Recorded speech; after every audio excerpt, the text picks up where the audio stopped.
Ok, donc je reprends le cours.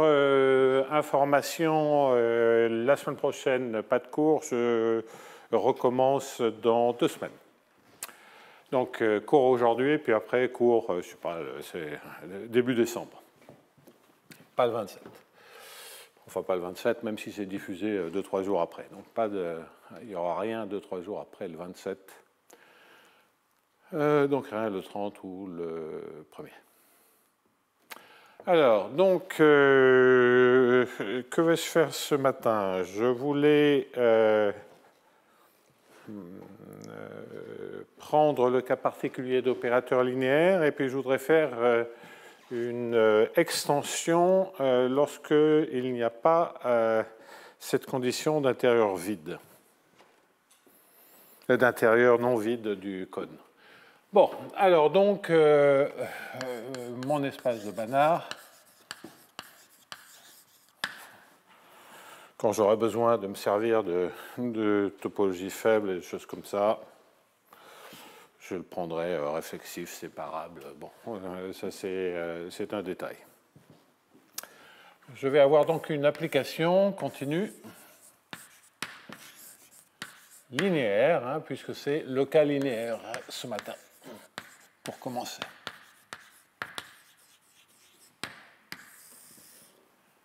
De E dans E, j'ai un cône convexe fermé d'intérieur non vide que je définis comme étant les éléments positifs. C'est une notation. Et l'intérieur de K, c'est l'ensemble des X strictement positifs. Bien. À nouveau, c'est une notation. Je suppose, pour simplifier, que E est égal à K moins K. Et je suppose enfin que T est un opérateur croissant. C'est-à-dire que Tx est positif si X est positif. Ça suffit puisque par linéarité, dire que Tx est supérieur à Ty si X est supérieur à Y, c'est la même chose que dire que Tx moins Y est supérieur ou égal à 0 si X moins Y est supérieur ou égal à 0. Bien. Ok, donc, que dire là-dessus? On se souvient que, excusez-moi, il y a encore une hypothèse, c'est que T envoie K privé de l'origine dans l'intérieur de K. Bon, donc on a vu des hypothèses qui assurent, que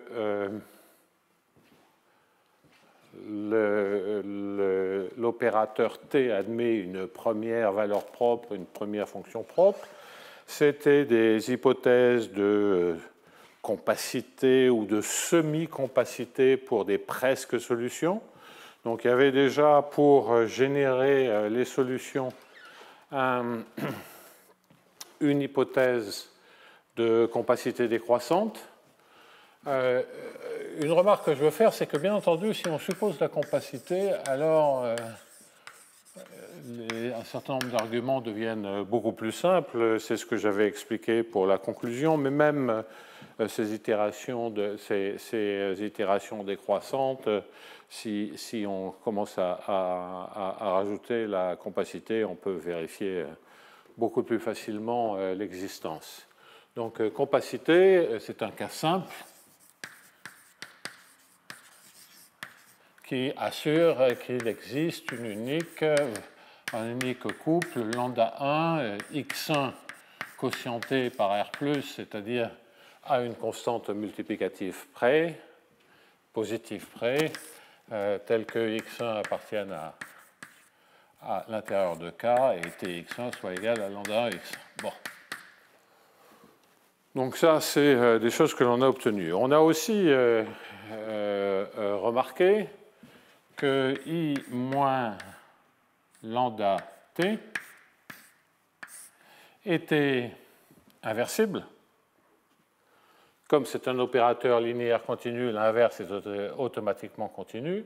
Et donc, c'est un isomorphisme.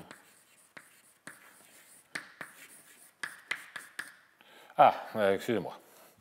Donc, on a vu que I moins lambda t moins 1 était bien défini sur K.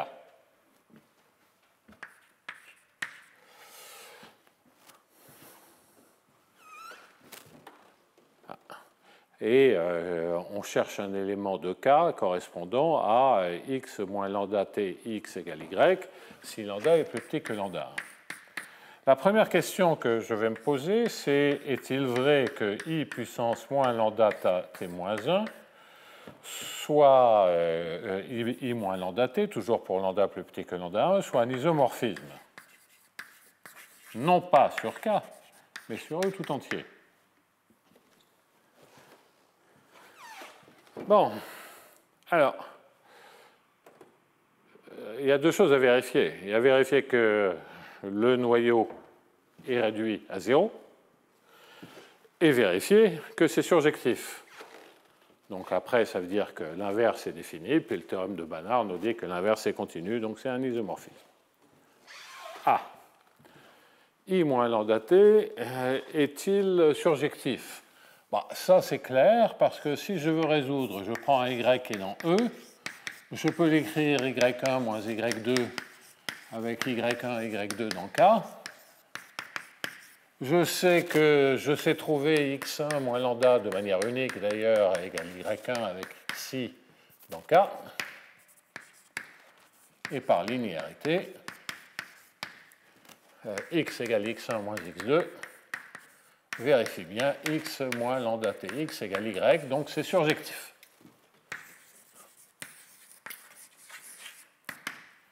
L'image est l'espace tout entier. Bien, alors maintenant le noyau, donc on prend x moins lambda tx égale à 0, on est toujours pour lambda plus petit que lambda 1. On sait que ça entraîne que x est égal à 0 si x est positif, mais là je ne sais pas que x est positif. Okay. Donc en revanche, je sais que x est égal à x1 moins x2. Et je sais que où xi, les xi sont positifs. Et donc, j'en déduis évidemment que x1 moins lambda tx1 est égal à x2 moins lambda tx2. x1 étant positif, x2 étant positif. Donc ça, j'aurais envie de l'appeler f et de dire, j'ai résolu dans K une équation avec un second membre et j'ai vu que dans K, il y avait une seule solution. Donc ça veut dire x1 égale x2, ça veut dire x égale à 0. Bon. À ceci près que je ne peux pas vraiment dire que ça c'est dans K. Donc pour conclure, il faudrait être sûr que ceci est dans K. Bon. Alors, comment puis-je me débrouiller là-dessus? Donc clairement, x1 plus z moins lambda tx1 plus z est toujours égal à x2 plus z moins lambda tx2 plus z. OK. Donc ça, je l'appelle F0. Donc la décomposition dont je parle et l'argument que j'avais envie de faire marche toujours si je rajoute un z positif quelconque à x1 et x2.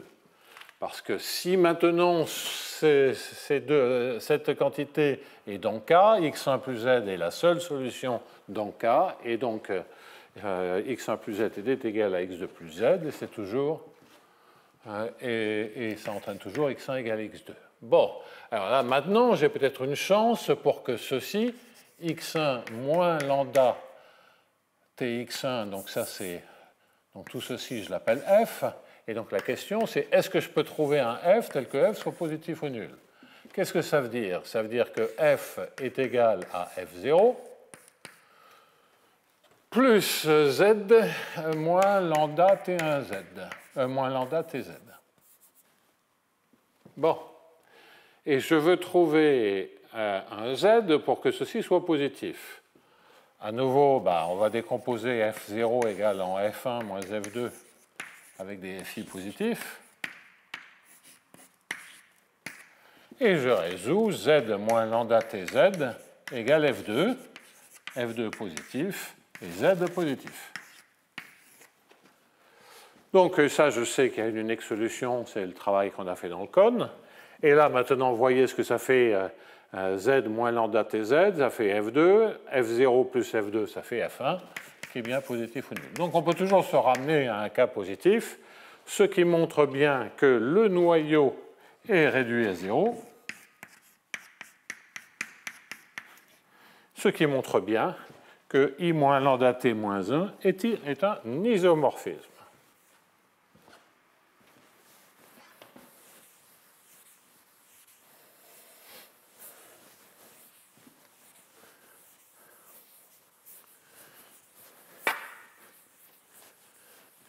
OK. Donc ça, c'est un petit jeu. Alors, une autre...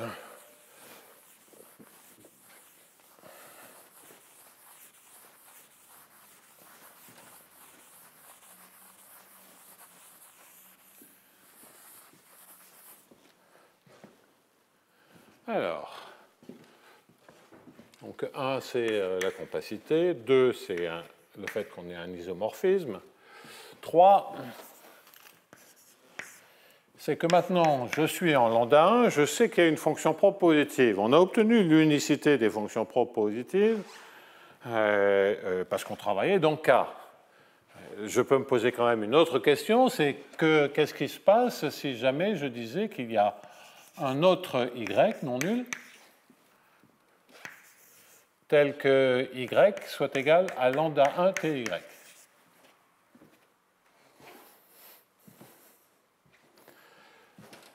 Donc j'ai envie de dire qu'il n'y a pas d'autres fonctions propres, c'est-à-dire que ça aussi, ça entraîne que y est égal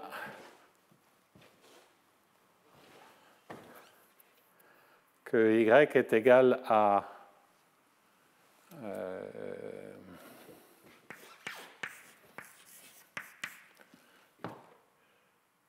une constante fois x. Bien.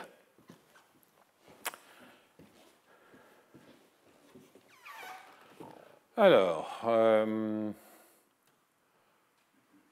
comment se dépatouiller de ça? Donc, si je recommence exactement l'argument que je faisais, enfin, si je me sers maintenant du fait qu'il existe une première fonction propre, x1, je ne sais pas où il est là. Comme x1 appartient à l'intérieur de K, que y est égal à y1 moins y2, toujours pareil, avec des y qui sont positifs ou nuls, je sais que je peux trouver un multiple de x1 qui domine y2. Donc je sais qu'il existe un C0 strictement positif, tel que C0 x1 plus y soit en fait strictement positif. Il suffit de prendre un C0 tel que C0 x1 soit plus grand que y2.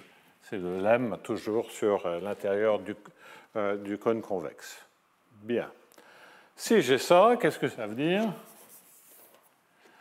Ça veut dire que si je regarde maintenant ceci, je l'appelle Z, égale C0 x1 plus y, x1 et y vérifient la même équation, c'est linéaire, donc Z est égal à lambda 1 tz. Et maintenant, Z est strictement positif. Donc ça entraîne que Z est égal à A fois x1, où A est strictement positif, peu importe. Et donc par différence, ça veut bien dire que y est un multiple de x1. Donc effectivement, il n'y a pas d'autres fonctions propres qui ne seraient pas, enfin d'autres vecteurs propres qui n'auraient pas le bon signe, à partir du moment où le cône est suffisamment grand. Vous voyez bien que si on prenait un cône tout petit, on pourrait avoir d'autres objets ailleurs qui n'ont rien à voir avec la positivité. Bien. le cône positif engendre l'espace. Simplement par différence de deux éléments positifs. Donc ça, ce sont des petits compléments spécifiques au cas linéaire. Et la dernière remarque que je vais faire concerne l'adjoint. T étoile. Donc T étoile est un opérateur linéaire continu qui va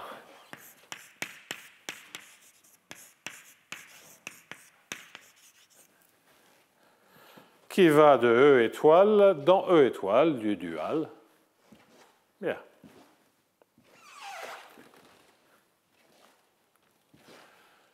Alors, est-ce qu'on a une notion naturelle d'éléments positifs dans des espaces de fonctions? Ben oui, hein, on aura toujours des fonctions, des distributions, tout ce qu'on veut.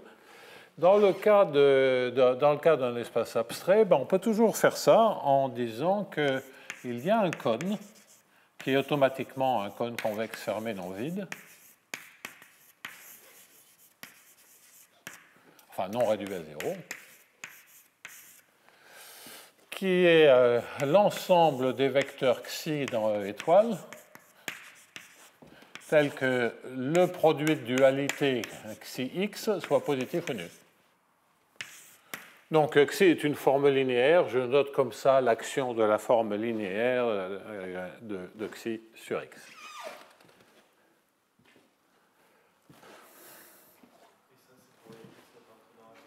Pardon? Et ça, c'est pour tous les x dans K. En d'autres termes, un truc est positif si l'intégrale contre n'importe quel élément du cône positif est positif. Donc là, c'est une manière...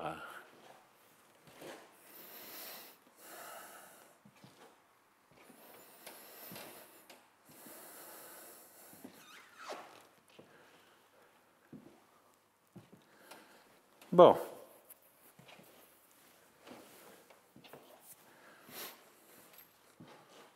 Bon, je passe sur le fait que K étoile n'est pas réduit à 0, mais je veux insister sur un point. Est-ce que l'intérieur... Alors, bien entendu, avant de passer à l'intérieur, T étoile préserve l'ordre, c'est-à-dire envoie K étoile dans K étoile. Vérifions ceci. En d'autres termes, ça veut dire T étoile xi positif si xi est positif. Donc xi dans K étoile, hein, je vais dire xi positif ou nul. Bon, ça c'est la dualité très simple, hein, c'est T étoile xi. Je dois prendre le produit scalaire avec un x dans K. Bah, par définition, ça fait xi tx.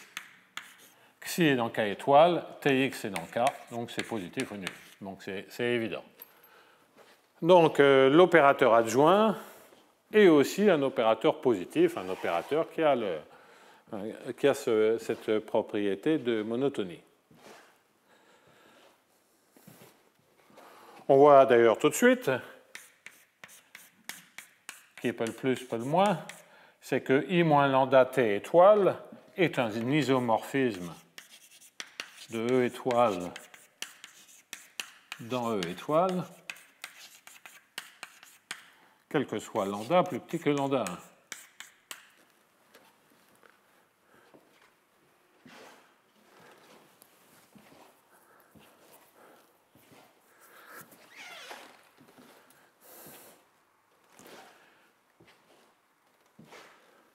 Ça, c'est simplement l'adjoint d'un isomorphisme est un isomorphisme. Parce que I moins lambda T en norme est minoré, majoré, enfin bon, c'est tout à fait standard. Si on était en dimension finie, le déterminant de identité moins lambda T étoile, c'est la même chose que le déterminant de I moins lambda T. T étoile, c'est la matrice transposée. Bon, donc ça, c'est l'effet classique d'analyse fonctionnelle. Donc, on a envie de dire qu'on est vraiment... on a une structure qui ressemble beaucoup Je n'ai pas vraiment dit que I moins lambda étoile envoie K étoile dans K étoile, et je n'ai pas encore parlé de première fonction propre. Mais on a envie de dire que c'est un peu la même chose, ce bazar. Bon, c'est un peu la même chose, mais il y a une vraie difficulté. C'est que l'intérieur de K étoile, attention, différent du vide, ça c'est faux en général.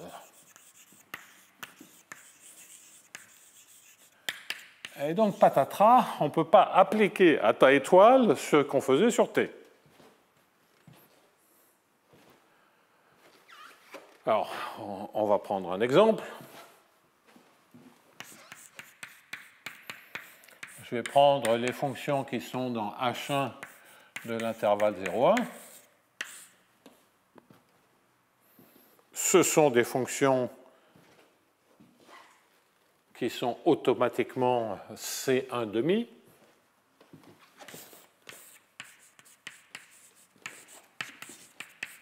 Donc, a fortiori continu.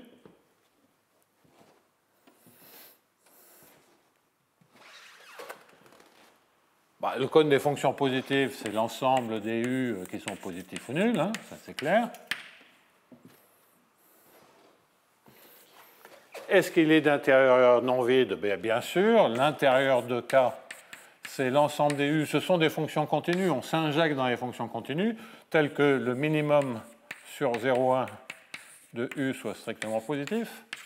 C'est typiquement ce dont on a besoin si on veut faire trouver la première fonction propre d'un opérateur elliptique en dimension 1 avec des conditions de Neumann.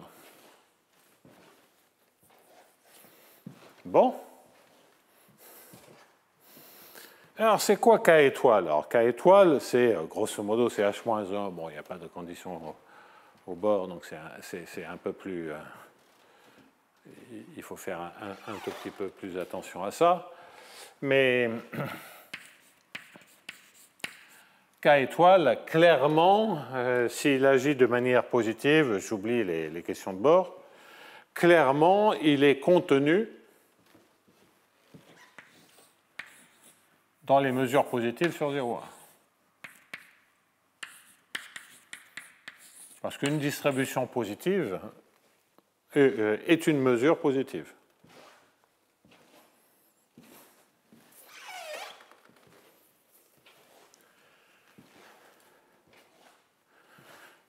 Donc, si je prends un mu qui est, je l'appelle mu parce que c'est automatiquement une mesure, dans K étoile, c'est donc une mesure positive, c'est une forme linéaire sur H1.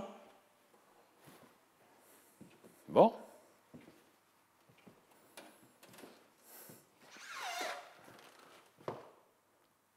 Si c'est une mesure, il y a automatiquement un point x0 à l'intérieur.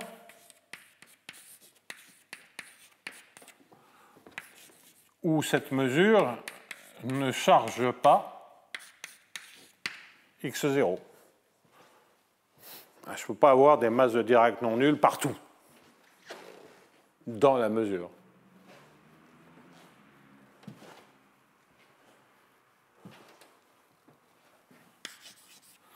Et maintenant, si je regarde U moins epsilon delta x0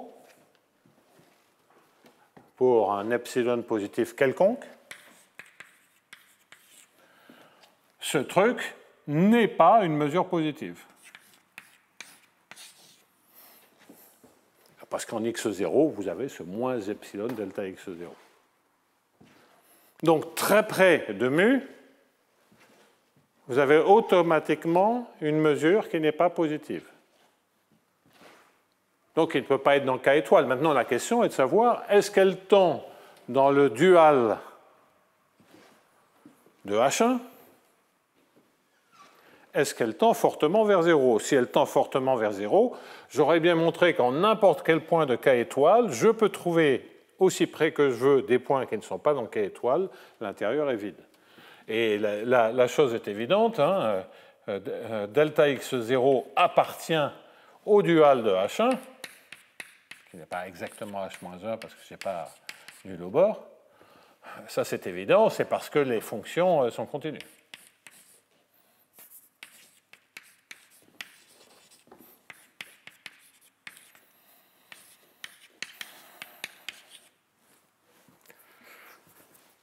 Donc, je suis bien resté dans l'espace, et puis je peux bouger avec un epsilon. Donc, quand epsilon tend vers 0, j'ai bien la contradiction. Bon, alors donc, et c'est assez naturel. Parce que si on pense aux fonctions positives, pour avoir un intérieur non vide, il faut prendre des normes qui sont assez fortes, de façon à vraiment séparer, pour avoir un intérieur non vide, les choses strictement positives des choses qui peuvent changer de signe. Si on prend des normes L1, L2, avec un coût L1, L2 très faible, on peut transformer une fonction positive, même strictement positive, en une fonction qui change de signe. On fait juste une bosse. Donc il faut que des petites bosses localisées, des bosses négatives localisées qui changent de signe, il faut qu'elles soient interdites par la norme. Donc il faut des normes assez fortes, typiquement des normes du sup, ou plus. Alors, une fois qu'on a dit ça, ça veut dire que la norme sur K étoile, si on a une norme forte sur un espace, ça veut dire que sur son dual, la norme est faible. Et si la norme est faible, ce que je viens de dire montre que automatiquement, K étoile, il va avoir tendance à être d'intérieur vide. Donc la moralité de l'affaire, c'est que c'est pas simplement un exemple, mais c'est qu'on doit s'attendre de manière assez systématique à ce que l'intérieur de K étoile soit vide si l'intérieur de K est non vide. De toute façon, dans beaucoup de cas, il y a à la fois l'intérieur de K et l'intérieur de K étoile qui sont vides. Donc on ne va pas se faire de soucis avec ça, mais là, quand même, il y a un petit truc. Donc on est quand même obligé de faire un petit boulot.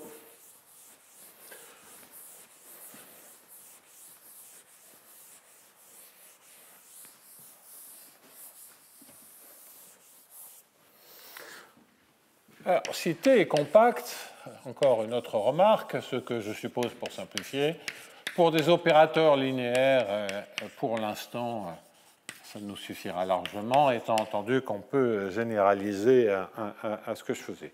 Alors, T étoile est compact. On soupçonne, et on se doute bien que c'est le cas, on soupçonne que I moins lambda T étoile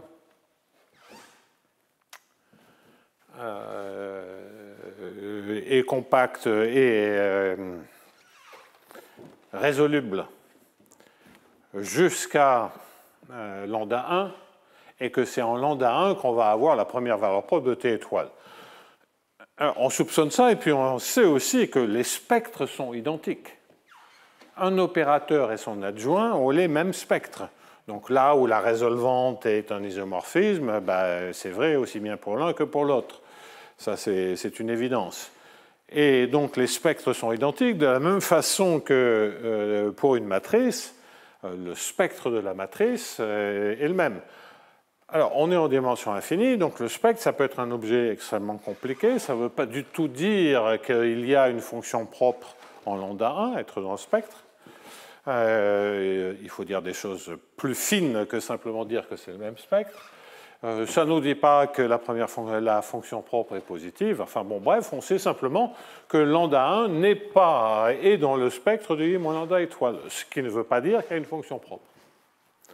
Mais enfin, en tout cas, on a un bon candidat. Alors si on reprend la même démarche que ce que l'on avait fait, c'est-à-dire qu'on résout, je prends un état, je n'ai pas droit à l'intérieur dans K étoile moins 0, et je résous xi moins lambda t xi égale état. Je sais que ce bazar-là existe. OK? Parce que je sais que c'est un isomorphisme. Est-ce que j'ai préservé la positivité?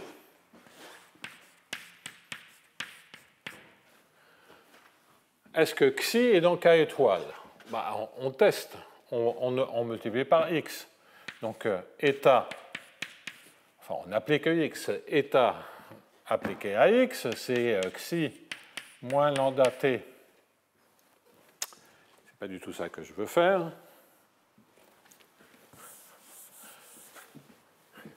Je regarde x moins lambda tx égale y, y quelconque dans K. Et je multiplie l'équation qui est là-bas par x. Ça entraîne que x est positif ou nul. Donc j'ai x état qui est positif ou nul. Donc je prends un y quelconque dans K. Je résous cette équation, c'est ce qu'on avait fait avant. Je trouve un x est dans K. Je balance, j'utilise la formule de dualité. X état, c'est donc positif ou nul parce que x est positif ou nul. Et ça, évidemment, par dualité, ça vous fait xi y. D'ailleurs, c'est état x. Je mets la forme d'abord. Ah, c'est la dualité. Et donc, quel que soit y positif, j'ai bien démontré que xi y était positif, c'est donc bien que xi est positif ou nul. Donc, sans rien faire, non seulement on sait que c'est un isomorphisme, mais on sait qu'il envoie K étoile dans K étoile. Donc, on est vraiment bien barré pour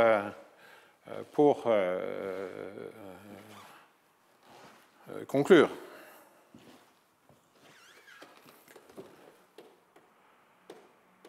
Bien.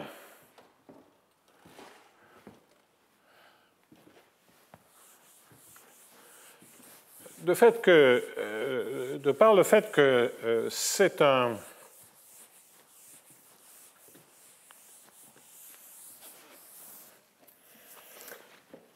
Je sais que lambda 1 n'est pas dans le...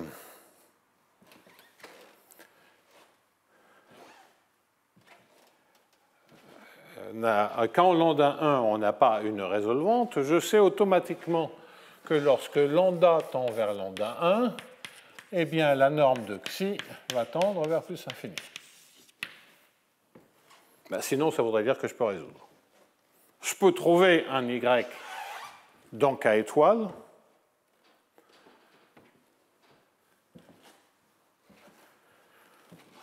Dans l'espace et donc dans K étoile. Je peux trouver un y pour lequel il n'y a pas de solution. Donc, s'il n'y a pas de solution, c'est que la norme tend vers l'infini. Parce que si la norme restait bornée, comme T étoile est compacte, j'ai oublié un étoile ici, pardonnez-moi. Donc, si j'ai trouvé un état pour lequel je peux résoudre je peux toujours résoudre ça avec en lambda tend vers lambda 1 et que xi reste borné, ça veut dire que ça c'est compact, donc xi est compact, donc ça converge vers une solution, et donc ça voudrait dire que la résolvante est bien définie pour tout. Pas possible. Bon, donc la moralité c'est que xi tend vers l'infini, et donc en baptisant xi chapeau égale xi sur norme de xi, eh bien j'en déduis que xi chapeau vérifie l'équation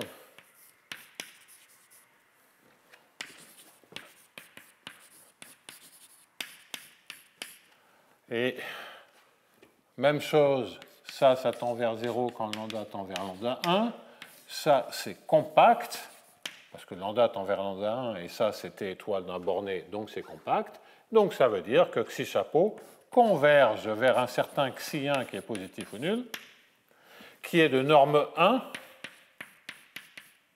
donc il est différent de 0, et qui vérifie xi1 égale lambda 1 t étoile xi1. Donc j'ai bien exhibé un vecteur propre, positif ou nul, pour l'adjoint.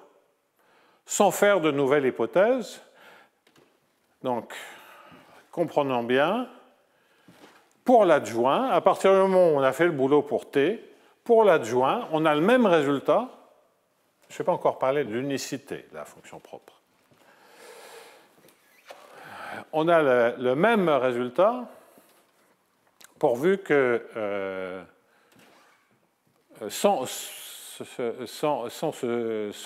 essentiellement sans rien faire. Donc on déduit du travail fait sur T l'existence d'une première valeur propre et d'une fonction propre positive non triviale pour T étoile. Alors, grâce à la dualité, lorsqu'on a un tel phénomène, cela ne peut être que pour lambda 1, mais pour l'unicité, c'est un peu plus compliqué que ça.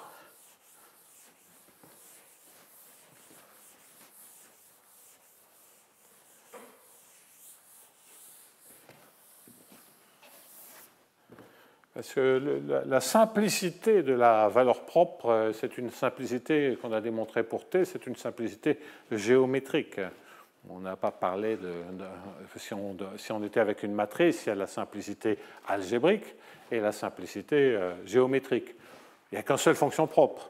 Mais la simplicité algébrique, ça peut être une valeur propre, une valeur propre double qui n'a qu'un seul vecteur propre positif et un autre bazar. Est-ce que c'est possible? Oui. Exemple 1, 1, 0, 1. Les deux valeurs propres c'est une valeur propre double qui est 1, c'est une matrice qui respecte, si c'est ça mon opérateur T, elle respecte la positivité. Et il n'y a qu'un seul vecteur propre, c'est 1, 0. Donc la valeur propre n'est pas simple, mais il y a un seul vecteur propre positif.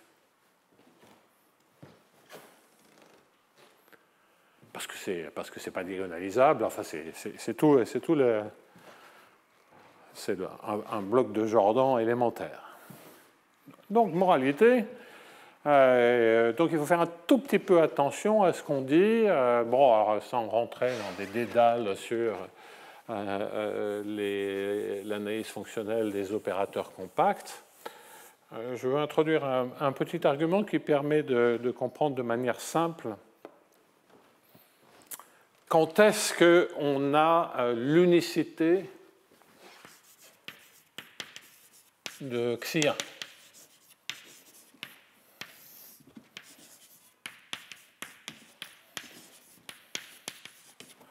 Bon, unicité à une constante multiplicative près.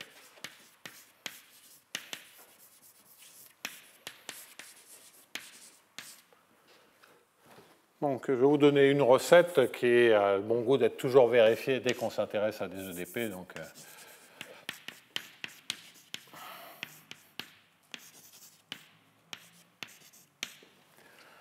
Donc cette recette a besoin d'une hypothèse. Cette hypothèse, c'est que si je prends un x qui est à l'intérieur de K, et si je prends un xi qui est dans K étoile, mais qui n'est pas 0, bien entendu, alors le produit scalaire de xi, enfin, l'action de xi sur x est strictement positive. Le style, c'est vous prenez un x qui est une fonction dans L infini qui est minorée, et vous prenez pour xi une fonction L1, si j'ai pris L infini, c'est L1, je vous prenez une fonction L1 qui est positive ou nulle et qui n'est pas réduite à 0. Bah, l'intégrale de xi x est strictement positive. Parce que si l'intégrale de xi x est égale à 0, ça veut dire qu'on a xi x qui est égal à 0 presque partout. Comme x est minoré, ça veut dire que xi est égal à 0 presque partout, et c'est-à-dire que la fonction de L1 est nulle. Bon, donc vous voyez, c'est juste un exemple, mais ça, c'est une hypothèse extrêmement naturelle. Bon, mais c'est une hypothèse, hein, de manière abstraite, il n'y a rien que... c'est pas tout à fait vrai ce que je suis en train de dire. C'est pas une hypothèse, ça. Excusez-moi. Tout à coup, je réalise que c'est toujours vrai. Je transforme mon hypothèse en lemme. Maintenant, il faut que je le démontre. Alors, donc...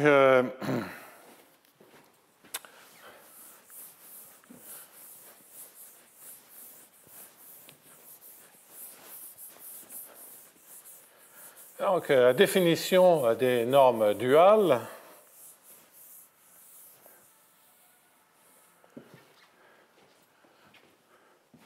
est tel que il existe automatiquement un z si xi est différent de 0, tel que l'action de xi sur z soit positive ou nulle, strictement positive. En fait, on sait que le sup sur les z de norme 1 de xi z est égal à la norme duale de xi. C'est la définition d'un norme d'un opérateur linéaire. Donc si xi est différent de 0, sa norme est différente de 0, le sup est strictement positif, et donc on peut trouver une telle direction. Maintenant, x est dans l'intérieur de K. Donc ça veut dire qu'il existe un ρ positif, tel que la boule centrée en x et de rayon ρ soit contenue dans K.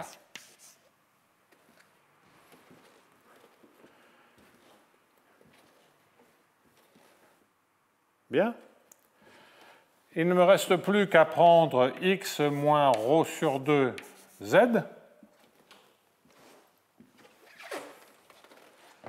qui est bien dans la boule centrée en x et de rayon ρ, donc qui est dans K. Je sais que ceci, si c'est dans K, lorsque je lui applique xi, c'est positif ou nul. OK? Si c'est positif ou nul, ça veut donc bien dire que xi scalaire x est supérieur ou égal à ρ sur 2 un xi scalaire z, qui est strictement positif. Et donc c'est bien strictement positif.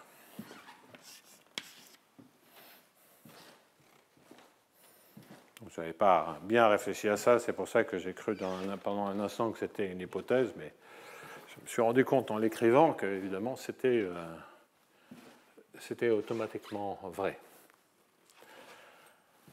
Alors donc, on va maintenant travailler sur la simplicité, sur l'unicité de xi1, en démontrant quelque chose qui est en fait utile. Donc, ce que je vais démontrer, c'est que si je prends un f qui est dans E, tel que xi1 f, qui est orthogonal à la première fonction propre de l'adjoint,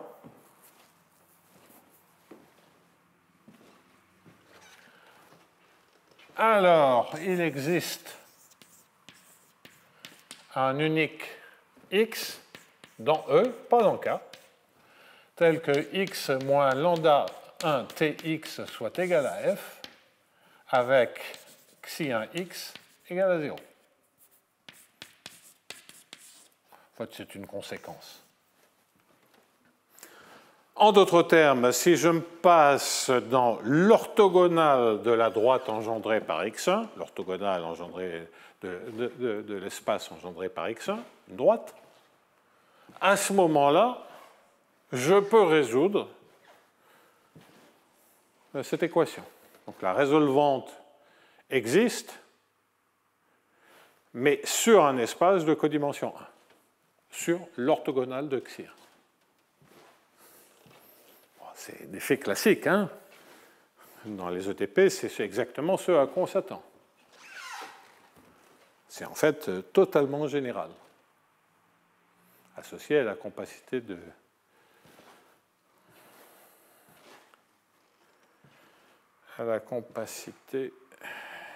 T.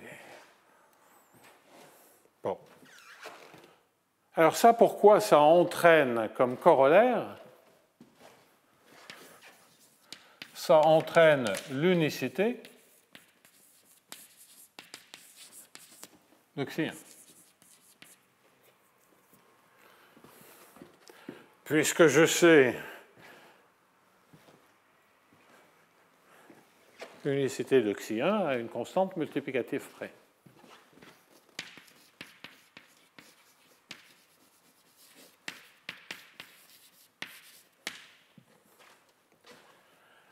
Pourquoi? C'est parce que je sais que l'image de I moins lambda 1 T, quand je ferme et que je prends l'orthogonale, ça, c'est le noyau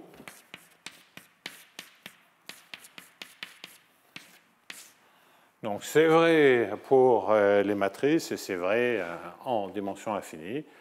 La seule différence avec les matrices, c'est qu'il faut l'image n'est pas nécessairement fermée. Donc c'est l'orthogonale du fermé ou l'orthogonale de l'espace, c'est la même chose. Mais en passant à des histoires de double orthogonaux qui nécessitent la réflexivité, il ne faut pas oublier que le double orthogonal de l'orthogonal d'un espace, c'est la fermeture de l'espace. Bon.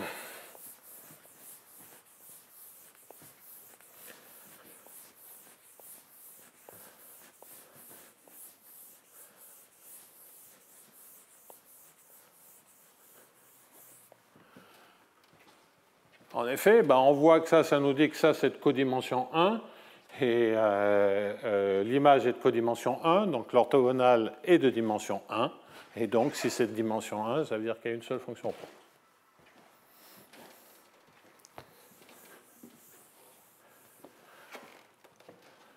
Alors, démontrons le fait, donc sans se servir de quelque chose qui n'est pas vrai en général, à savoir que l'intérieur de K étoile est différent du vide, on voit que tout ce qu'on a fait sur T passe à T étoile, à part que le strictement positif pour la fonction propre ne dit plus rien. Il y a une existence et unicité d'une première valeur propre, de la fonction propre, tout est pareil. Et en plus, on a ce résultat, je peux avoir exactement la même chose sur T étoile, c'est-à-dire que si je prends un état dans E étoile qui est orthogonal à x1, alors je peux trouver une unique solution xi de l'équation pour I moins lambda 1 T étoile. Je le fais pour T, mais là c'est vraiment totalement pareil. Bien.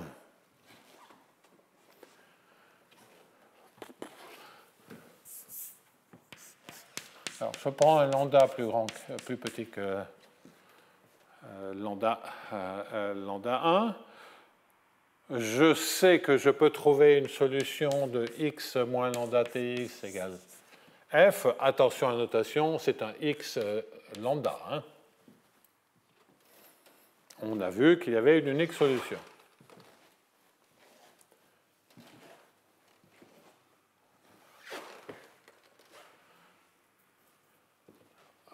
Remarquez que xi1x, si je multiplie cette équation par xi1, je récupère xi1x moins lambda xi1tx, c'est-à-dire t étoile xi1x, c'est-à-dire 1 sur lambda 1 xi1x. Dualité, et je me sers de l'équation t étoile xi1 égale 1 sur lambda 1 xi1 est égal à f, à xi appliqué à f, qui vaut 0 par hypothèse.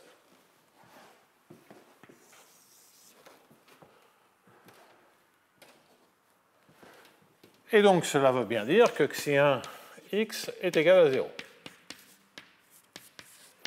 Donc si on résout avant lambda 1, on reste bien calé dans l'orthogonale.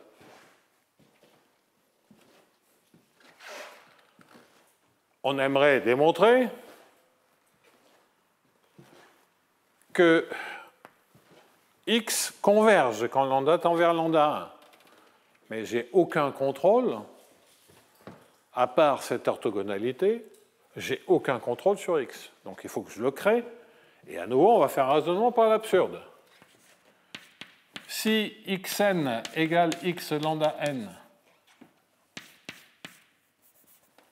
en norme, tant quand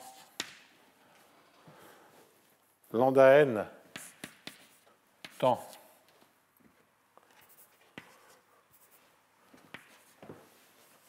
vers lambda 1, si jamais la norme tend vers l'infini. Je raisonne par absurde, je veux démontrer que les x lambda restent bornés quand lambda tend vers lambda 1. Toujours pareil, on divise par la norme, x chapeau n égale xn divisé par la norme de xn. J'en déduis que x chapeau n moins lambda n t de x chapeau n est égal à f divisé par la norme de xn. Et on continue toujours la même litanie. Ça, c'est compact parce que l'opérateur est compact. Ça tend vers lambda 1 et ça tend vers 0. Et donc, qu'est-ce que je récupère? Je récupère à la limite que x chapeau n ou une sous-suite converge vers un certain x chapeau qui est de norme 1, donc non nul, et qui vérifie quoi? Qui vérifie que x chapeau est égal à lambda 1 tx chapeau. Et il vérifie quelque chose de plus, c'est que comme xi1 est orthogonal au x lambda, il est aussi orthogonal au x chapeau n, et donc par passage à la limite, il est orthogonal à xi chapeau.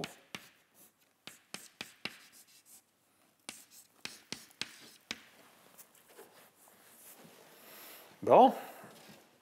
Est-ce que ça c'est possible? La réponse est non, parce que de cette première équation, on en déduit que x chapeau est égal à une constante fois x1, constante non nulle, où x1 est la première fonction propre positive, on l'a vu tout à l'heure. Si j'injecte maintenant ça dans la deuxième équation, j'ai une contradiction, puisque C est non nul et que xi1 x1, d'après le lemme, est strictement positif. Donc voilà comment j'ai créé une borne en raisonnant par l'absurde et en fait fondamentalement grâce à la compacité. Quand on a comme ça des opérations linéaires homogènes de degré 1 et qu'on a la compacité, c'est une méthode totalement générale et standard pour récupérer des bornes. Donc on en déduit, qu'étais-je en train de dire? On a déduit une borne sur x lambda par cet argument.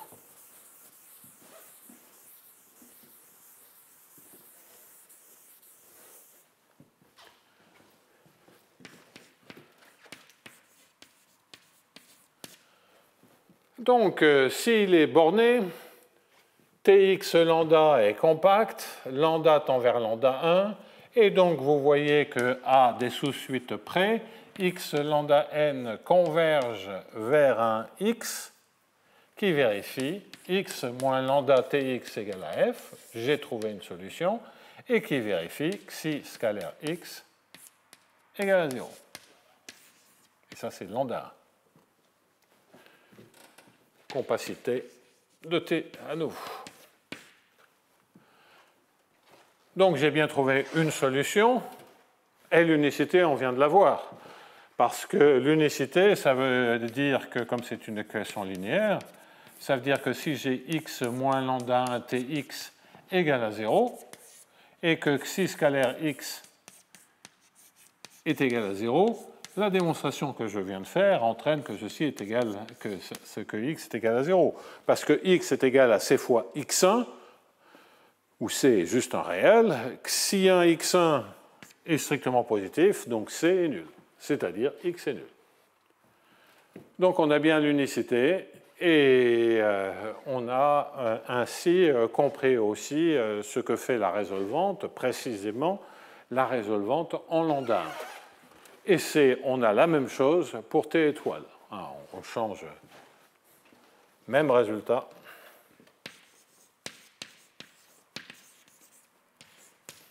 Pour T étoile, évidemment, en remplaçant xi1 par, on cherche maintenant à la place de f, c'est un état tel que état x1 soit égal à 0. Voilà, ça conclut ce que je voulais dire sur l'aspect linéaire. Avant de l'abandonner, je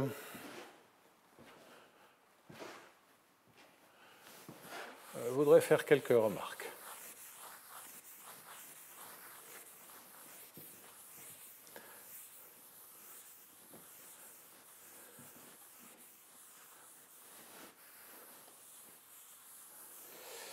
C'est que ce qu'on a fait dans le cas potentiellement, enfin possiblement non linéaire ou dans le cas linéaire, repose énormément sur l'hypothèse que l'intérieur de K, j'ai dit égal à vide, non, différent du vide, que l'intérieur de K est différent du vide. Parce que ça permet systématiquement de comparer les objets pour l'unicité, vous avez vu là pour la stricte positivité, bref, c'est une utilisation quasi constante.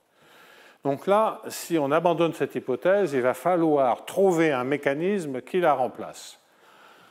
Après, l'hypothèse de compacité, on voit bien qu'elle est que dès qu'on a un opérateur compact,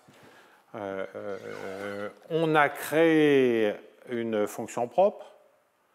Et la manière dont on l'a créée, c'est en passant par des presque fonctions propres. Hein. C'est on résout x moins lambda tx égale à f, et on fait tendre lambda vers lambda 1. Et fondamentalement, on sait que x va exploser, et on s'intéresse à x divisé par norme de x, ce qui tue le second membre.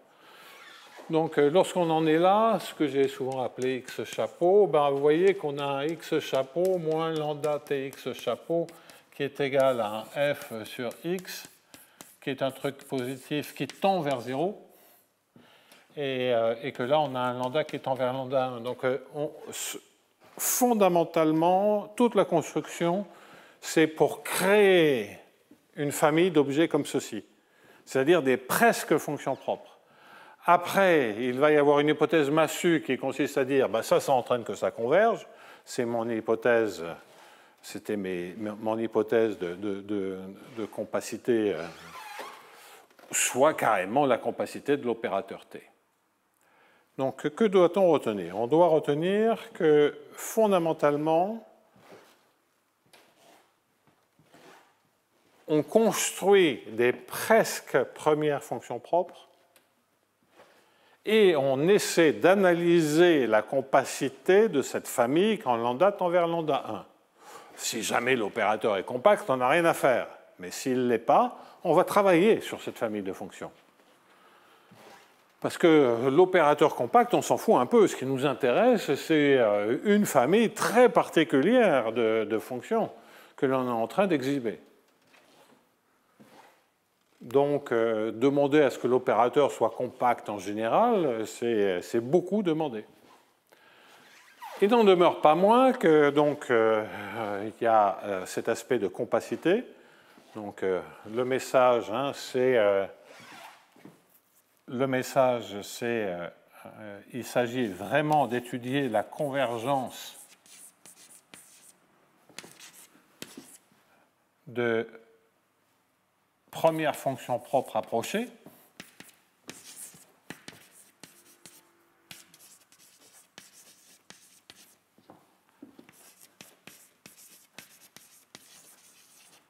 pourquoi les premières fonctions propres? Parce qu'on est pratiquement à la première valeur propre et puis que le x chapeau, il est positif.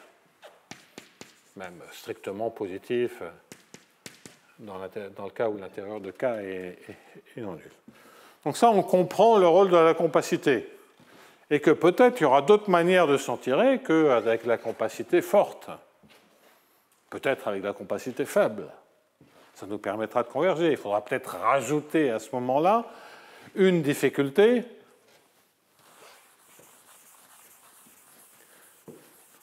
C'est que,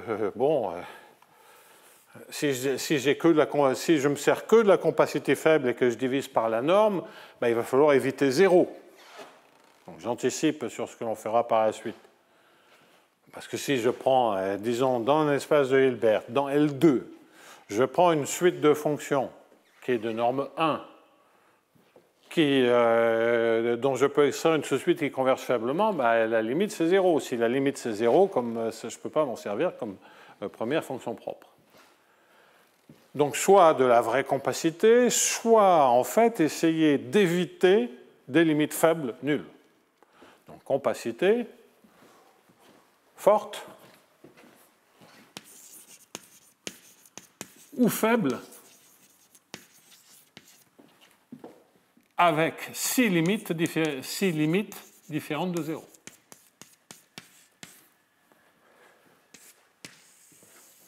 Donc ça, c'est une première leçon qu'on voit s'esquisser, qu'on va développer par la suite. Et que les résolvantes, c'est une manière de créer des fonctions propres approchées. Mais il peut y en avoir d'autres.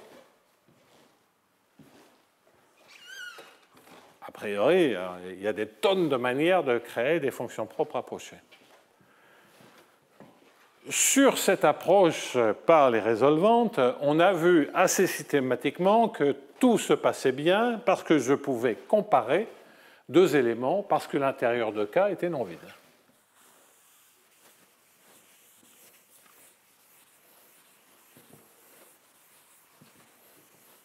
Alors maintenant, je vais effacer cette hypothèse et proposer une voie de contournement. Évidemment, comme disaient les économistes de Chicago, il n'y a pas de déjeuner gratuit, donc il y a un prix à payer. Le prix à payer, ce sera de l'unicité plus faible, qui donc, sur les applications à des EDP, nécessitera qu'on fasse un petit travail en plus.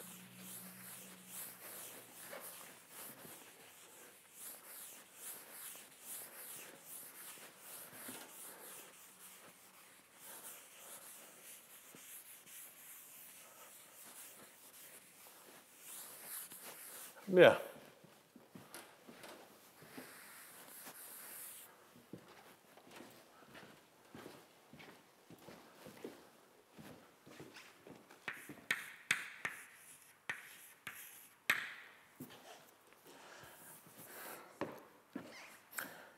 Alors, au fond, l'hypothèse intérieure de K vide, ça nous a permis de quoi faire?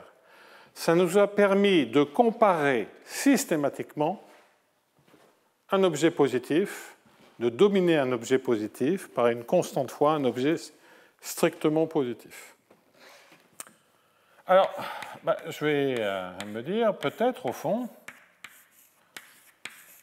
si je prends un bon point de référence, je peux travailler, me restreindre à tous les objets qui peuvent être dominés par ce x0.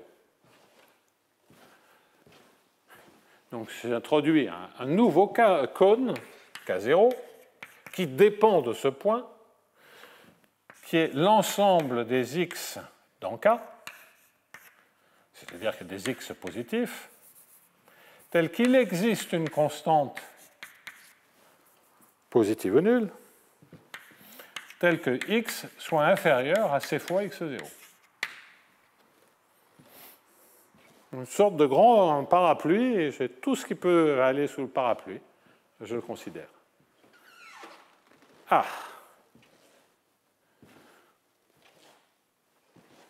Alors, bien entendu, si au bout du compte, je démontre l'existence d'une première fonction propre dans K0, ça ne me dira pas qu'il n'y a pas éventuellement d'autres fonctions propres qui ne sont pas dans K0. Ça me dira qu'au mieux, je sais ce qui se passe parmi les fonctions propres qui sont dominées par x0. Donc, typiquement, dans des cas, quand on est dans l'espace tout entier, l'intérieur est toujours vide. Donc, x0, c'est une fonction. Dire qu'elle est dominée par c fois x0, ça veut dire qu'elle décroît au moins aussi vite que x0, si toutes les fonctions tendent vers 0. Mais si d'aventure il y avait un autre objet qui soit fonction propre et qui décroisse plus lentement, de sorte que cette inégalité ne pourrait pas être vraie, eh bien de m'être restreint à K0, ça ne me dit rien sur les autres objets. Bon. Et donc, la question, donc, même si on arrive à trouver une fonction, un vecteur propre là-dedans, se posera la question de l'existence et de l'unicité des vecteurs propres en dehors de K0. Ça, on verra des techniques spécifiques dans le cadre d'EDP, des stratégies permettant justement de vérifier que une fois qu'on a obtenu la fonction propre, on peut démontrer l'unicité sans se servir de l'intérieur de K différent du vide. Ça on se servira du fait que ce n'est pas un théorème abstrait, mais des véritables équations. Donc ça, on le verra plus tard. Donc on améliorera la stratégie d'unicité de la fonction propre. Pour l'instant, restons concentrés sur l'existence, parce que peut-être que l'unicité, on verra une technique très générale qui permettra de se débarrasser complètement des questions de l'unicité. Revenons donc à l'existence. Donc je dis ici, au mieux, unicité dans K0. Après,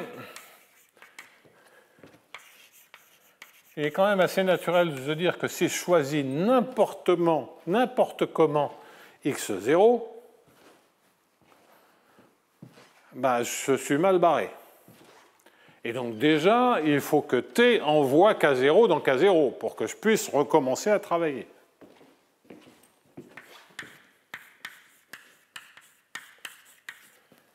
Donc t étant un opérateur croissant continu, vous voyez bien que c'est tous les éléments, d'abord ça envoie K dans K, puisqu'il est croissant.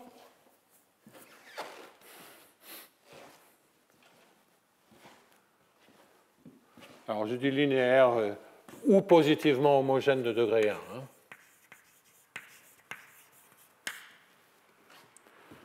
Il est croissant, il est continu, T0 vaut 0, donc Tx est positif ou nul. Tx est inférieur à C fois Tx0.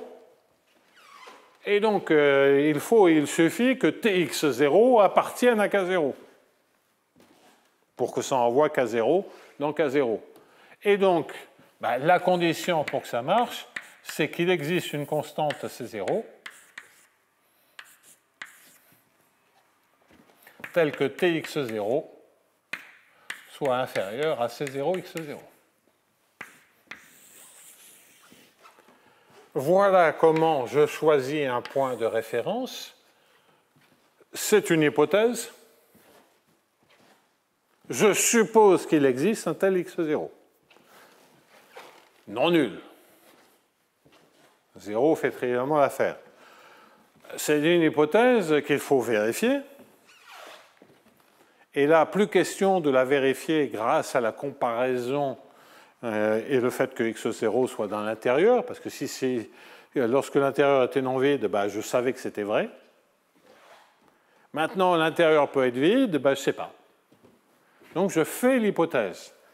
Alors, en général, dans des équations aux dérivées partielles, x0, c'est une fonction strictement positive, tx0 est une fonction qui est bornée. Donc, localement, sur tout compact, c'est vrai. Et donc, sur des équations aux dérivées partielles, on reviendra, c'est vérifier quelque chose à l'infini. Il faut trouver un x0 strictement positif dont la décroissance à l'infini soit moins rapide que tx0, qui est essentiellement l'opérateur inverse, qui est la solution de l'EDP avec x0 comme second membre. D'accord ? Donc il faut que quelque part, et ça c'est pas si simple que ça, il faut que quelque part je puisse trouver quelque chose, une solution d'une équation dont la solution tend vers 0 à l'infini plus vite que le second membre. Enfin, plus vite ou égal. De toute toute façon, il n'y a pas le choix. A posteriori, s'il existe une fonction propre positive non triviale, elle vérifie ça, avec C0, avec même une égalité, C0 égale lambda 1.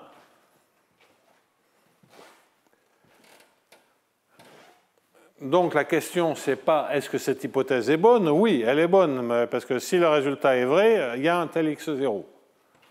La vraie question, c'est comment je la vérifie. Donc j'ai déjà donné une piste en parlant de comportement asymptotique à l'infini. On verra ça ensuite en pratique, dans les exemples que je traiterai par la suite. Pour l'instant, arrêtons-nous là. Et observons que tout ce qu'on a fait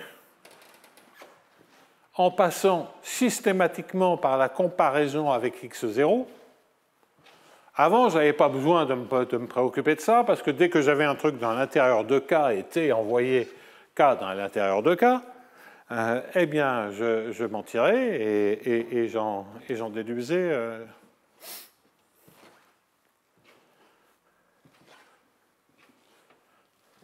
Donc, je peux refaire la même construction.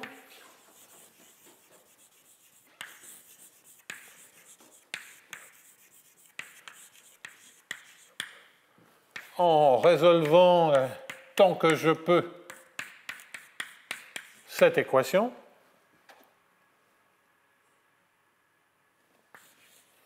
Donc, en regardant l'ensemble des lambdas positifs tel qu'il existe un y dans K0, tel que y moins lambda ty soit supérieur à x0, en obtenant un intervalle 0 lambda 1 ouvert avec un lambda 1 qui est inférieur ou égal à plus infini.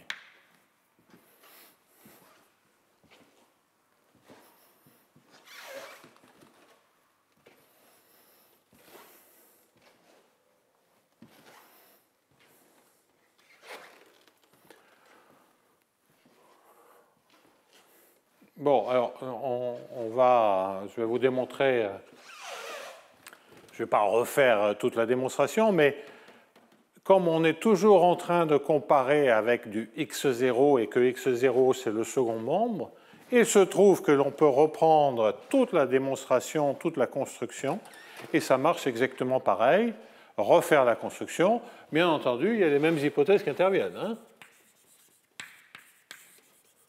Donc avec la compacité croissante, des choses comme ceci. Si on a un opérateur qui est compact, elle devient triviale, cette hypothèse. Donc les mêmes hypothèses.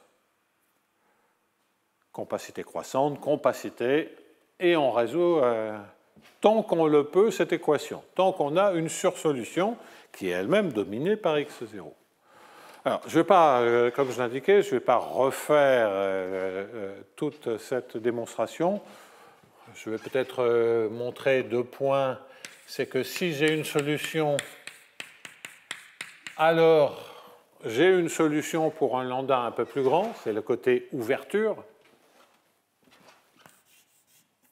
Donc, souvenez-vous, j'avais écrit que mx moins lambda plus delta tmx. Donc, qu'est-ce que je vais trouver? Mx moins lambda tmx, ça fait mx0, et auquel je retranche moins delta m tx. Et je voudrais que ceci soit supérieur à x0. En d'autres termes, il faut que m-1 sur m fois x0 soit supérieur à delta fois tx. En prenant m grand, est-ce que je peux trouver un intervalle de delta positif tel que ceci soit vrai? Oui, car x est majoré, on est dans K0, il est majoré par x0, donc tx est majoré par a tx0, tx0 par hypothèse est majoré par c0 x0, Et donc, il suffit de dire que je prenne delta fois AC0 plus petit que m-1 sur m. Ben, pour delta petit, ça marche. Donc, vous voyez, la comparaison, c'est que besoin de la comparaison avec x0 si j'ai des hypothèses sur tx0. J'en fais une de plus, qui est la démonstration de l'unicité pour ce problème-là. Souvenez-vous, j'ai donc trouvé une solution minimale en partant des itérations à partir de 0. Clairement, toute solution est supérieure ou égale à x0, et par hypothèse, elle est donc à 0. Pourquoi elle est supérieure à x0? Parce que j'ai x qui est x0 plus lambda t fois x. Ça, c'est positif ou nul, donc x est supérieur à x0. Donc, toutes les solutions sont comparables. Alors, je sais qu'il existe une solution minimale, obtenue par itération croissante, et je prends une autre solution, x bar. Donc, x bar, il est supérieur ou égal à x.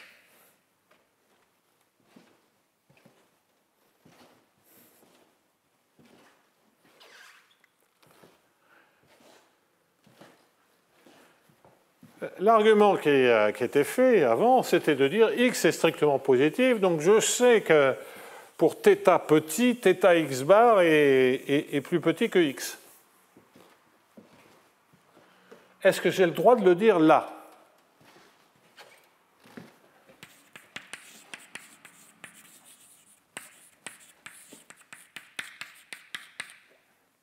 C'est pas évident, mais à nouveau, je suis dans des choses qui sont comparables. J'ai déjà dit que tous les x étaient supérieurs à x0. Oui, car θ x bar est majoré par θ fois une constante bx0, et que x est supérieur à x0 si je prends θ inférieur ou égal à 1 sur b. À nouveau, on n'a pas besoin que l'intérieur de K soit non vide, on a besoin de pouvoir comparer les choses.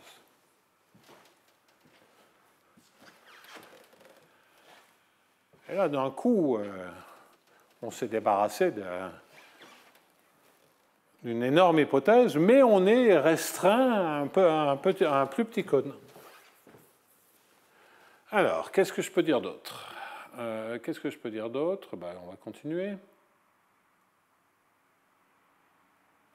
À ce moment-là, j'introduis θ égale le max, ou lambda égale le max de θ dans 0,1, tel que θ x bar soit inférieur à x. Si lambda est égal à 1, c'est fini, on a l'unicité. Et donc, raisonnement par l'absurde, lambda est plus petit que 1. Donc, on a lambda x bar qui est inférieur ou égal à x. Et je ne peux pas augmenter lambda et garder cette inégalité. Alors, je regarde l'équation satisfaite par lambda x bar. Lambda x bar est égal à t de lambda. Ah, lambda, c'est pas malin, ça. Alpha. Par l'absurde. Si alpha est plus petit que 1. Donc, alpha x bar est inférieur à x. Je me sers maintenant de l'équation. Alpha x bar est égal à lambda alpha t lambda t x bar plus alpha x0. OK. T x bar. Ça, c'est simplement multiplier l'équation satisfaite par x bar par alpha. Ça fait t de alpha x bar qui est inférieur à tx, donc c'est lambda tx, plus alpha x0. OK? Eh bien maintenant, si je prends un alpha plus delta x bar, et donc donc lambda tx plus alpha x0, excusez-moi. Ça fait x, lambda tx plus x0, mais ça c'est x. Et ce que j'ai après, c'est moins 1 moins alpha x0. Donc j'ai un peu de marge, c'est le 1 moins alpha x0. Et un peu de marge,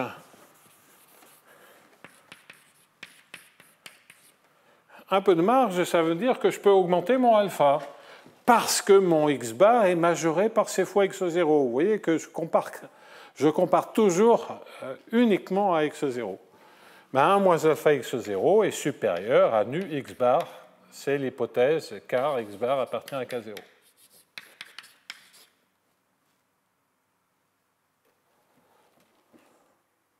Voilà, c'est ça. Et donc, j'en déduis bien que alpha plus nu x bar est inférieur à x0. Contradiction. Donc, moralité, qu'est-ce que ça veut dire? Ça veut dire que là, les arguments que je faisais, ils marchent tels quels, simplement en se servant de cette hypothèse sur x0. Et que donc l'intérieur de K, après j'ai les hypothèses sur la compacité, mais la création d'une fonction propre qui repose fondamentalement sur la compacité, les comparaisons, quelle que soit d'ailleurs la voie d'approche, compacité sur les presque fonctions propres, ou le jeu avec la plus petite fois que je majore par x0, mais on voit que c'est quasiment... Donc, conclusion.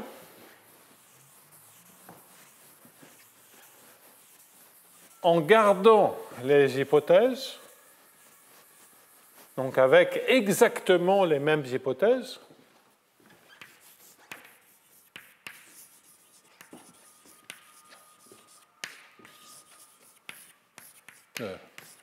de compacité et variante, dans K0, parce que partout où je mettais dans K, c'est maintenant dans K0. Donc, avec les mêmes hypothèses, en ayant remplacé l'intérieur de K différent du vide par cette hypothèse sur x0, j'en déduis donc qu'il existe un unique couple lambda 1 x1 où x1 appartient non pas à K, il appartient à K, mais surtout il appartient à K0. Je ne peux pas dire strictement positif, ça, il n'y a plus d'intérieur. Donc il existe un unique couple lambda 1 x1 tel que x1 soit dans K0, tel que lambda 1 soit strictement positif, et tel que x1 soit égal à lambda 1 tx1.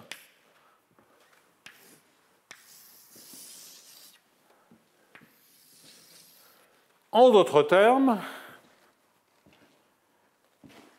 sans coup férir,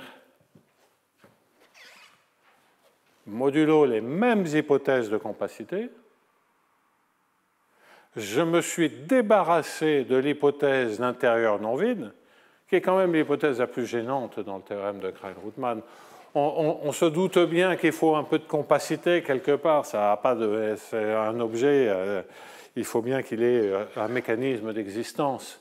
Mais l'intérieur de K non vide, et je vous ai donné des exemples de dp où on voyait que c'était même délicat à vérifier. L'intérieur de K, il n'est pas si important que ça. En revanche,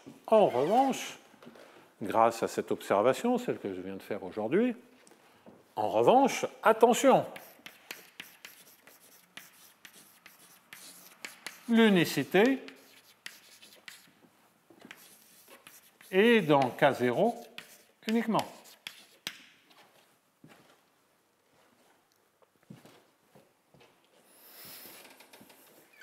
Et autant il est naturel, parce qu'on pourrait même se servir de T étoile pour l'unicité, mais attention, et puis attention à la dualité. Parce que si de supposer que K moins K, c'est l'espace tout entier, de supposer que K0 moins K0, c'est en général pas l'espace tout entier. On a un cône qui est beaucoup plus petit. Donc la dualité, elle ne fonctionne plus. Bon, à la limite, si on s'intéresse à l'existence et l'unicité d'une fonction propre, l'existence, ça va, mais attention à l'unicité. Il va falloir qu'on renforce la démonstration sur l'unicité. De manière abstraite, je ne sais pas, sans faire des hypothèses tellement biscornues que ça n'a aucun intérêt. Mais si on n'a pas l'intérieur de cas, si on n'a pas un mécanisme de se restreindre à toutes les fonctions qui peuvent se comparer, ben, l'unicité, il va falloir faire du cas par cas. Alors, ce ne sera pas du cas par cas, ce sera pour les EDP elliptiques ou non locales, éventuellement dégénérées, etc. Ça sera toujours le même argument d'unicité. Donc, ça n'a pas de souci. La dualité, j'en parlerai le moment venu. Donc, modulo cette question, on a quand même, grâce à cette astuce de se restreindre à un sous-cône, eh bien, on a énormément agrandi les possibilités d'application de la partie abstraite en ce qui concerne l'existence. Je répète encore une fois, pour l'unicité, c'est une autre affaire. Alors, que vais-je faire dans 14 jours? C'est pas mal. Au fond, là, aujourd'hui, j'ai fini la partie abstraite. Donc, 3 cours sur tout ce qui est abstrait. Donc, à partir, dans 14 jours, ce que je vais faire, c'est parler des cas faciles de DP, donc style équation elliptique, et puis je parlerai des approches variationnelles. Pour conclure aujourd'hui, rappelez-vous, dans mon premier cours, j'avais parlé d'équations elliptiques et j'avais expliqué qu'une difficulté, c'était par exemple pour Dirichlet, dans un ouvert borné régulier.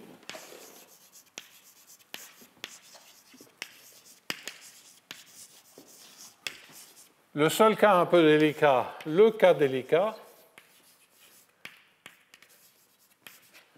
c'est le cas des conditions Dirichlet. Et c'est le cas des conditions de Dirichlet avec opérateur sous forme divergence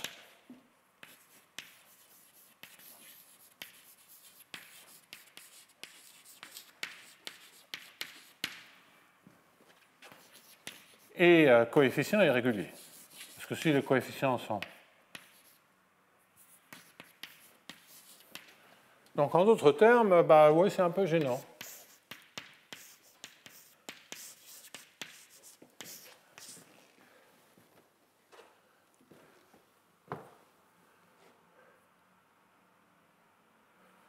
Alors, donc plus BI, DI, plus DI, bêta I, U, plus CI égale à 0, U en H0 de oméga. Ça, c'est mon opérateur. Donc, par exemple, pour normaliser les choses, C positif dans L infini, les B et les bêta dans L infini, A et J dans L infini, pas nécessairement symétrique, et A et J de X est supérieur à une constante nu fois delta IJ, presque partout en X. Donc, une équation elliptique sous forme divergence. Alors, le problème, c'est qu'il y a relativement peu de régularité, c'est C alpha, qu'il n'y a pas forcément, qu'on a le lemme de Hopf, c'est-à-dire que la dérivée normale définie par un taux de variation par une lim inf est strictement positive. Donc U se décolle au moins comme la distance au bord, mais on n'a pas de majoration. Le problème, c'est au bord, là, sur l'intérieur de K, pour les fonctions positives. On n'a pas de majoration, de bonne majoration sans hypothèse de régularité sur la manière dont ça décroît au bord. Alors, si on régularise, qu'on passe à la limite, on sent bien qu'on va créer des fonctions propres je parlerai de régularisation, je parlerai de passage à la limite. Mais tel quel, le résultat abstrait, ben, je ne peux pas l'appliquer. Je n'ai pas de cône avec un intérieur différent de 0. Est-ce que je peux me servir de cette remarque pour créer l'objet? Ça ne va pas démontrer l'unicité, mais de toute façon, même si je fais une approximation, je n'aurai pas démontré l'unicité. Donc l'unicité, il va falloir qu'on revienne dessus. Mais est-ce que pour l'existence, je vois une différence? Donc, quel cas pour que l'intérieur de K soit différent du vide? Ben, je ne sais pas. Moi, je ne sais pas en trouver un. En revanche, est-ce que je peux faire un truc comme ça? Alors, x0, c'est trouver un f, positif ou nul, différent de 0, pensée strictement positif, tel que a-1f soit inférieur à c fois f. Bon, il faut que je sois avec des fonctions qui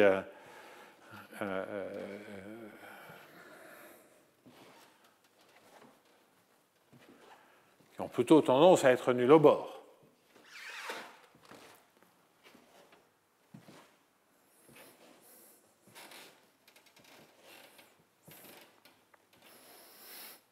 Ben, ça, il n'y a pas trop de problème. Si vous voulez, et je ne précise même pas les espaces dans lesquels je veux, on va les voir parce qu'en fait, ce sont des espaces qui vont être dominés par ce f. Donc le x0, c'est mon f. Prenez f égale à 1. Premier exemple. Alors ça ne s'annule pas au bord. C'est uniquement dans le a-1. Mais je m'en fous. Comme je suis en train de gérer l'existence, il y a zéro problème. Donc je pourrais dire, je travaille dans L2.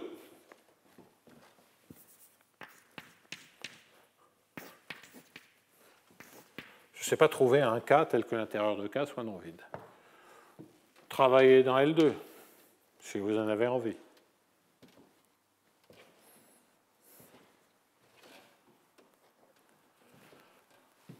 Les fonctions positives.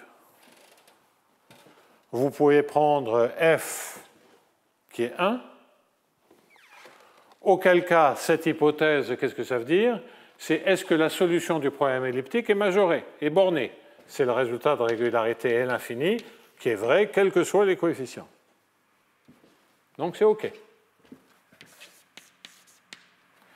Et donc, mon x0, c'est la fonction 1, et je vais trouver tout de suite, qu'il existe une première fonction propre dans L infini et donc dans H10, et après, vous avez toute la régularité que vous pouvez avoir d'une équation elliptique. Donc ça entraîne. Les résultats de compacité sont triviaux. Hein. Dans L2, lorsqu'on a la décroissance, ça converge dans L2. Donc ce premier résultat de compacité est évident. Et le dernier résultat de compacité pour passer à la limite, A-1 est un opérateur compact dans L2.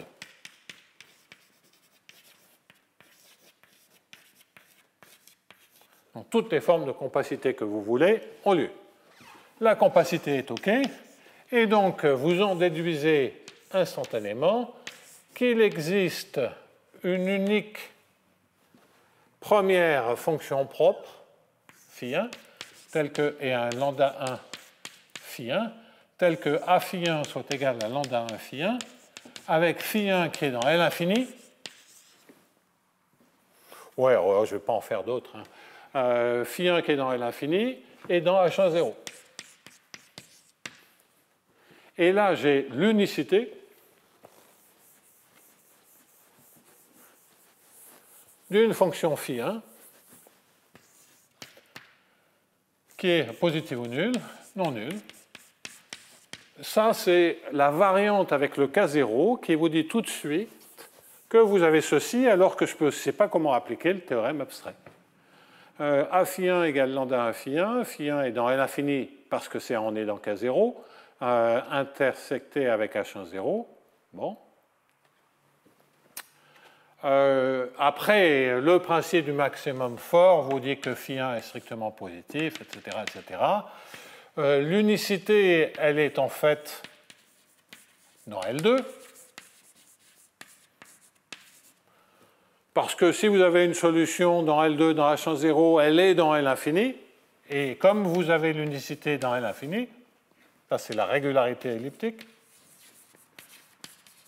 Donc vous voyez que vous gagnez a posteriori une meilleure unicité parce que c'était que dans K0. Mais l'unicité, elle est dans K tout entier par de la régularité elliptique. Parmi les solutions bornées, il n'y en a qu'une. Est-ce qu'il y a unicité dans K tout entier? La réponse est oui, parce que si phi est dans L2, phi est deux fois plus intégrable au sens de Sobolev, c'est dans L2 double étoile. Donc jusqu'à la dimension 3, ça vous dit tout de suite que c'est dans L infini. Sinon, c'est dans ce LP, vous réutilisez les résultats d'amélioration de l'intégrabilité qui sont vrais pour ces équations, et vous aboutissez à un nombre fini d'étapes, d'itérations. Vous aboutissez grâce à un résultat de régularité elliptique. Comme chaque fois que vous avez une intégrabilité pour phi1, ça donne une meilleure intégrabilité pour phi1, qui donne à nouveau une meilleure intégrabilité pour phi1 grâce à l'équation. Vous montez comme ceci, bootstrap, standard, vous récupérez de la régularité elliptique à l'infini, et si vous avez la régularité, vous avez unicité. Donc en fait, avec un minuscule travail, vous avez le résultat que vous vouliez, c'est-à-dire que je travaille dans le cône L2, je pourrais même travailler dans H-1 si j'en ai envie, là où les intérieurs sont vraiment vides.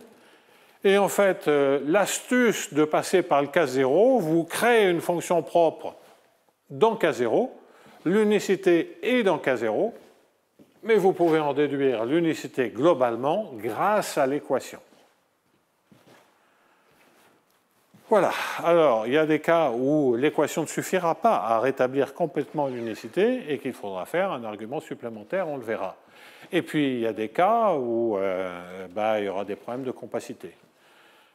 Mais donc on a quand même appris qu'une hypothèse absolument cruciale, c'était ça, qui a priori n'est pas très gênante, puisque si on a une première fonction propre, on a un tel x0. Mais il va falloir le construire.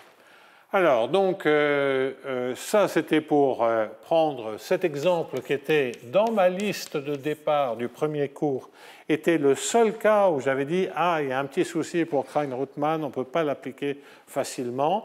On peut s'en tirer par approximation. » Je reviendrai sur des arguments d'approximation la prochaine fois.